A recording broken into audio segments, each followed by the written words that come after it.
Hi everyone and welcome to my channel. My name is Amanda and I'm from amandacrochets.com. In today's tutorial I'm going to teach you how to make this single crochet. In my previous video I showed you how to make a slip knot and a chain. So today I'm going to show you one of the first beginner stitches to help get you started on your next crochet project. So like before, you're going to need some yarn and an I 5.5 millimeter crochet hook. If you do have something else, that's perfectly okay as well, but this is the hook that I'm using today. It is the Clover or More, one of my favorite hooks. So I'm going to go ahead and link it below just in case you want to purchase it and or read more about these hooks. So the first thing that you're going to need to do, like I showed you in my previous video, is how to make a slip knot. And then you're going to make some chains. So for the purposes of this tutorial, let's go ahead and make 20 chains. So to make a chain, you're going to do yarn over your hook, pull through that first chain, and do 19 more. So 2, 3, 4, 5, 18, 19, and 20.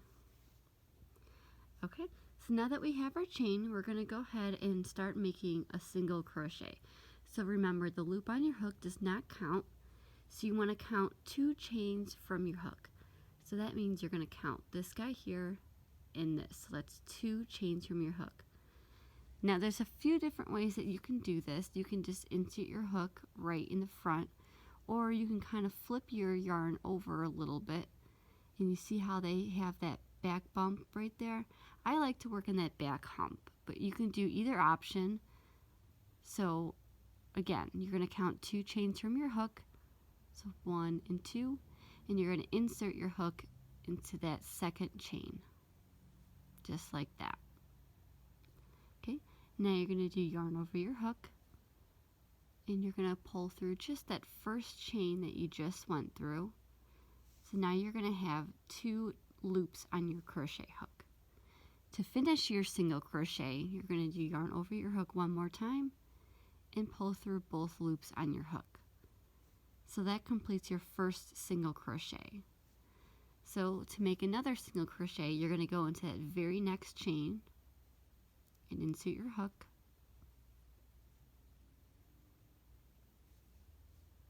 Yarn over, pull through that chain that you just went through. 2 loops remain on your hook. Next, to complete your single crochet, you're going to do yarn over and pull through both loops on your hook. So again, that completes your single crochet. Continue this all the way down and I will show you how to continue onto the next row. Okay, so this is what row 1 should look like when it's completed. I forgot to mention earlier that the reason why I like to go in the back humps as opposed to the front loops is I think that the edging is a little bit neater. But again, you can go in either the loops or the back hump, whatever is easier for you and whichever method you prefer. So this is what your first row of single crochets is going to look like. So to continue on to the next row, you're going to simply do chain 1 at the end and turn your work. Now to continue your single crochet row, you're going to make a single crochet into that very first stitch from before. So right here underneath, remember that loop on your hook does not count. So you want to insert your hook, and if you turn your work a little bit, you can see that there's 2 loops right here. You want to make sure you grab onto both of those loops, otherwise you're just going to grab onto one and it's going to make more of a ridge effect. Well, that's not incorrect, it's just going to be a little bit different. So you want to grab onto that whole stitch as opposed to just one of the loops, because that means you're either going into the front loop or the back loop only, and that's for a later tutorial down the line. But for right now, for the purposes of this tutorial, you want to grab onto both loops in order to get the full stitch. So once you do that, you're going to do yarn over and pull through that full stitch. 2 loops remain on your crochet hook. To finish your single crochet, you're going to do yarn over and pull through both loops. So that's your first single crochet. Again, if you start with 20 chains, you're going to end up with 19 single crochets in each row. So no matter what amount of rows or chains you start with, you're always going to have one less because you skipped that first chain from the beginning. So as long as you have 19, in this case, across, then you know that you've done the correct number of stitches. So go ahead and do another single crochet. So again, insert your crochet hook into that full stitch, yarn over and pull through, yarn over, pull through 2 loops. And you want to continue that all the way down to the end.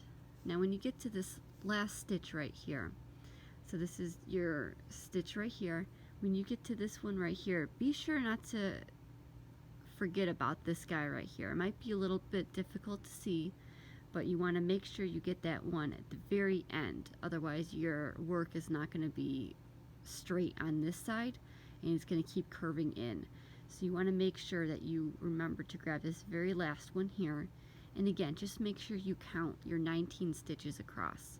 So I'm going to go ahead and do a couple more rows so you can see what the single crochet is starting to look like, and I will meet back up with you after that. Okay, so I worked a couple more rows of single crochet, so this is what the single crochet rows are going to look like. So in order to count a single crochet row, it's kind of simple. So if you can see, there's like little ridges in between. So that means every ridge is two rows, are 2 rows. So you have, let's see, you have 2 rows right here. So you have 1 row and 2 rows, and then you have another row here and another row here, so 4, and then you have another row here and another row here. So that's 6. So right here I have 6 completed rows. You kind of see those ridges in between? So if you have a neater row like this, you can count 6 rows. But if you turn it to the other side, you can kind of see that it's a little bit different, not too much though. So if you're counting your rows and you have your tail end or your starting tail at the right hand side, then you can kind of see that this is 6 rows right here. So again, this is what a single crochet looks like as you make more and more rows. So keep continuing to practice the stitch and get better at it, and hopefully your rows will end up looking a little bit more neat as your tension gets a little bit more even. I'm going to go ahead and link a free single crochet pattern below just in case you're interested in checking that out. It is my single crochet coaster pattern, so I encourage you to try that project out if you're interested. Otherwise, just keep on making a single crochet, practicing the single crochet stitch, and I'm sure you'll get just as good at it. Thank you again for joining me in this tutorial on how to make a single crochet. Again, my name is Amanda and I'm from amandacrochets.com. Thank you so much, and thank you for joining me, and be sure to like and subscribe to see any future videos by me. Thank you again.